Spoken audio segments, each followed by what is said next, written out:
I know that she was special to me, and today we've all shared a little bit of that, of what has makes her unique.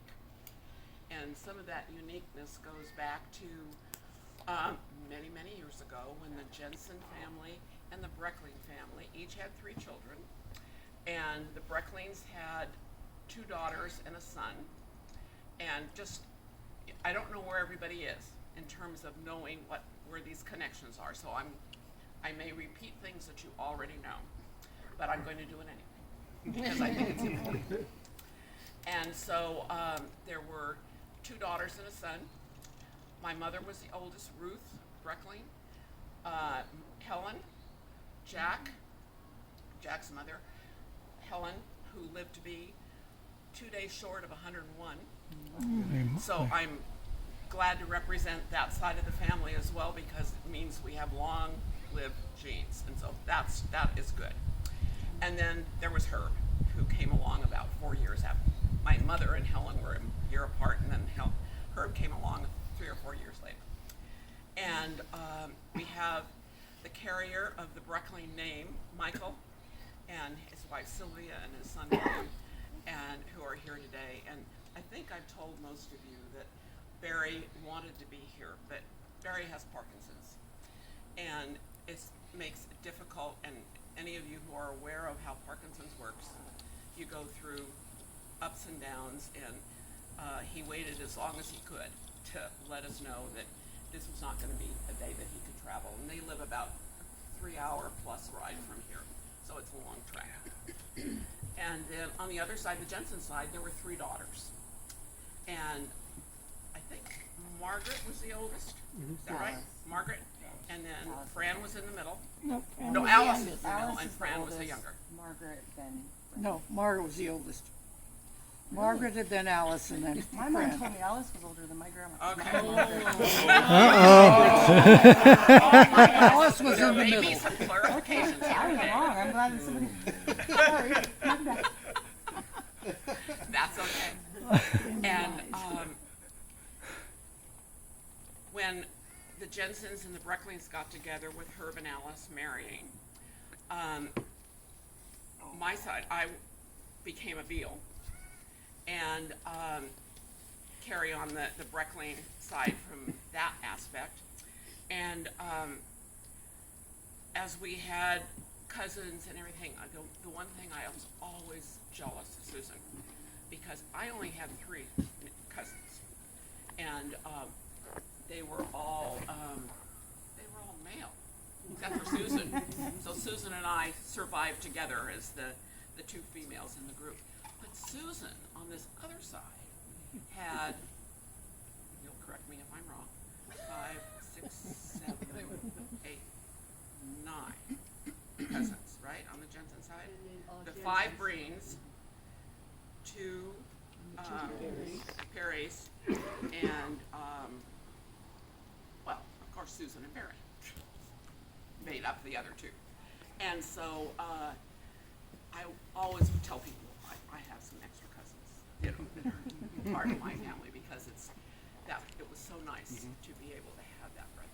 There were a few times over the years where we all managed to get in the same place at the same time and see each other, and one of them was probably Susan and Ernie's wedding. And there are many pictures today of that, and Joan and I and April were in that wedding, and we made our dresses. Yes. And so you'll be able to see our handiwork over here. And the Joan, bless her heart, Sue and Ernie, when they celebrated their 50th wedding anniversary, did a cruise in Alaska and invited many of us to join them. And Tim and I were not able to, but Joan was able to go, and bless her heart, she took out those side seams. I said, "How did you get in the dress?" That's how. Well, I made a few adjustments, took the side seams out and everything. So she is wearing the dresses that we wore at the wedding, and so wonderful. And it's also, as I mentioned before, the connection, the long time connectedness. April and Jan, who has passed away, she was also in the wedding with us. are friends from elementary school that Susan always kept in touch with. And Joan even goes back further than that because Alice and Joan's mother met in 3rd grade. And they continue to be friends, and they, their children got to know each other and share, and so Sue and Joan ended up being lifetime friends as a result of that relationship. And I think that's indicative. As I've talked with many of you, the strongest thing about what you remember about Herb and Alice and what you remember about Susan is you remember a person with absolute unlimited hospitality. She always wanted you to be there. Her home was open. She kept in touch with all of us and kind of held us together, even though physically we were all over the place. But she felt that this whole family connection was so important, and she learned that from her parents. And as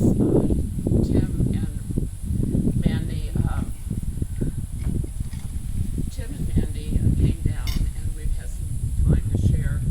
And Tim was saying about that we can see some of Ernie and Tim as they're talking about how they are managing their lives and all of that. So we have such a wealth of input into who we are and who our next generation.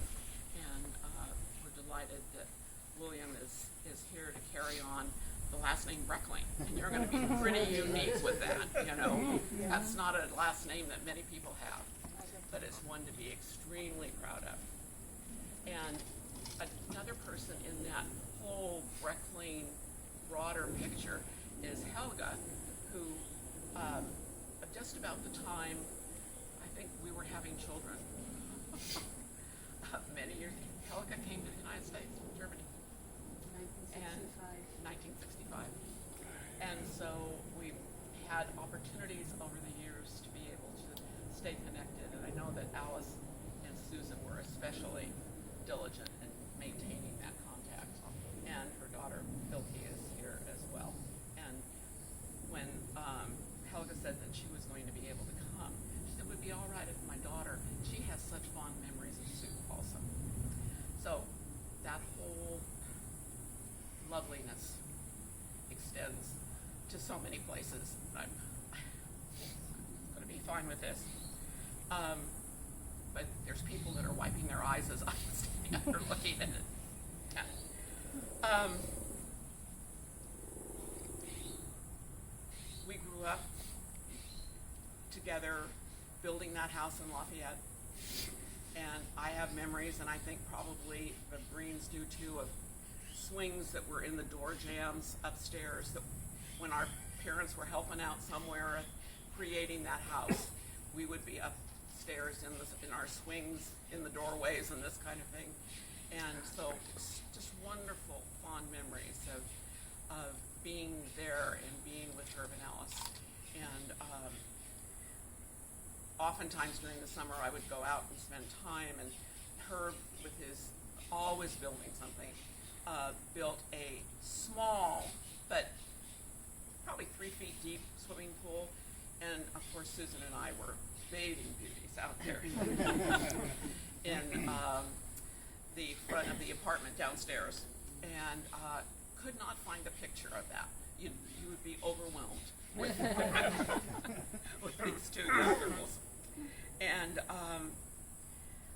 Sue was my maid of honor, I was her matron of honor, and we felt a closeness because at least, and the connection also on the Breen side is that one of the Breens, the only daughter, is a Barbara also. So there was a wonderful connectedness between our families for that as well. And over the years, there were wonderful times. We were just talking about Ernie got an assignment back in Washington, D.C. for 3 months.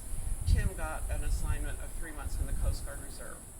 So we had an opportunity to see each other on the East Coast.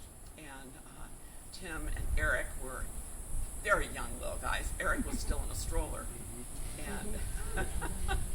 and so we've been, and we did a cruise together. We went from Budapest to Amsterdam, which was again just a time we hadn't had those opportunities in our lives together of really spending time together. And so we had this 3-week cruise where we could really share and be together,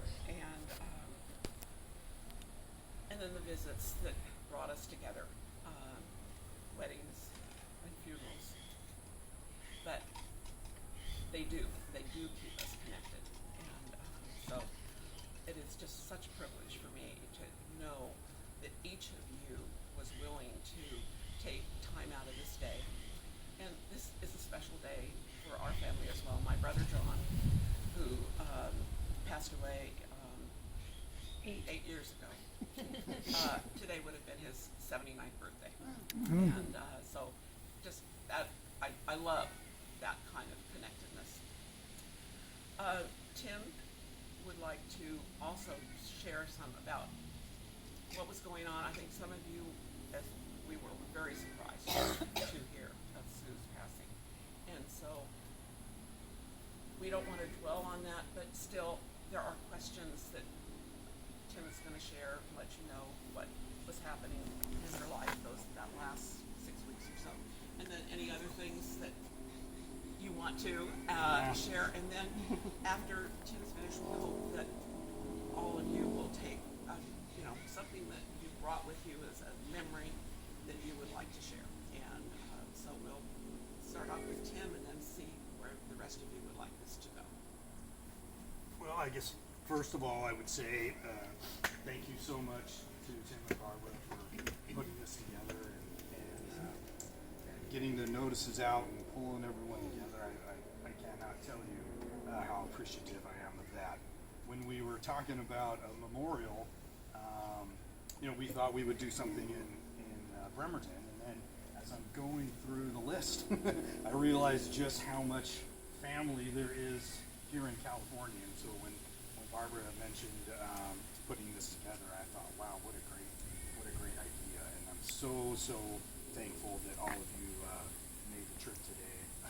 Many of you I haven't seen for a very long time, so it's so wonderful to have everybody here. I don't have to go on about how sweet my mom was. We all know.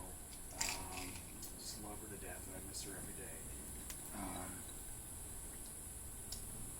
Up to her passing, she had broke her hip the previous fall, and actually recovered very well from that. And things were kind of progressing along. You all know she had the throat cancer earlier and had beaten that, but she had some breathing difficulties, and so that was just kind of nagging on her for quite a while. And then towards the fall of last year, she just kind of seemed a little run down, more than normal. Well, we would get together for breakfast every Sunday that we could. Sometimes I had the girls, sometimes I didn't. Mandy and I would meet up with her for breakfast. Well, one day we decided to have breakfast. This was probably a couple weeks before her passing. Decided to have breakfast at the house, and she came over, and she was just very sluggish coming up the walkway. Couldn't catch her breath, and was feeling lightheaded. And she sat down, and my mom, she kind of just shakes things off, right? Mm-hmm. And we asked her how she was doing, and she said, I don't feel very good. I think I need to go to the emergency room. And I said, okay, well, if you're saying that, then we're going. So we went to the emergency room, and they, of course, were doing some tests, and come to find out she had pneumonia. But then they also did some blood work to figure out what was happening. They didn't know if she, why her cell counts were low and those kinds of things. Anyway, so they treated the pneumonia, and they did some blood work, although we didn't get the results of that back. So they released her, and then the next few days she's still feeling no energy, low energy, no energy, and still just not feeling right. So we went back into the hospital, and again, blood counts were low, so they started her on blood infusions. And so we were doing that think every day for about a week, while we were still waiting to hear back for the bone marrow draws that they did, laboratories. And so we had gone in, so we continued the infusions for that next week. That following Monday, we were supposed to meet with the blood doctor so we could figure out what was happening. And we met with him, and he said, well, I don't have your results back. We've had a cyber attack, and the results are being held ransom. So we don't know what's happening. But what we do know is it's probably, a form of blood cancer or possibly leukemia. So what we're going to do is start her on a course of light dose chemotherapy, and then we'll do that for a week, and then we'll see what happens. Well, that Monday we did a infusion, and then the first course of chemotherapy. I took her home. We watched the football game. We had dinner. She texted me and said, "I'm going to bed. Don't stay up too late." And then the next morning we found her. She had passed in the night, and she was all curled up in her bed like she had just gone to sleep, comfortable, presumably not in any pain or anything. And it was that was not at all what I was expecting, just because I had talked to her a mere few hours before that. And, so I take a little solace in that I don't think she was in any pain or any discomfort. She was at home, in her home, and passed away peacefully. And as you all know, my dad passed away in 2019. My brother passed away in 2022, and then my mom this last fall. So my immediate family is all but wiped out. But I have you all here today, so I'm very, very thankful for that, and I'm just beyond happy that we could all be here today and celebrate my mom and see everyone that I haven't seen in far, far too long. And that's on me. I need to do a better job of staying in touch and making the rounds. And as Barbara mentioned, in looking through all these pictures, I'm reminded of how many times we would come down to California and visit and see family, and it was usually kind of a circular motion. We'd come down and then hit the Bay Area and go down south and play in Los Angeles, and then come back home. And in seeing that, the years in the pictures reminds me of all the time that we did spend down in California with family, and as lives get busy, other things happen, but I am thankful for all of those that my family did, or that my parents did do a great job of keeping us all connected. When Mike and I were talking a minute ago, Alice's house was kind of that center point. We would all kind of converge on the Breckling house and kind of spear out from there and see everyone and visit, and I'm just thankful for those times and all the memories, and it's just wonderful to have everybody here. So I appreciate you taking the time out of your day and making the drive, in some cases a long drive,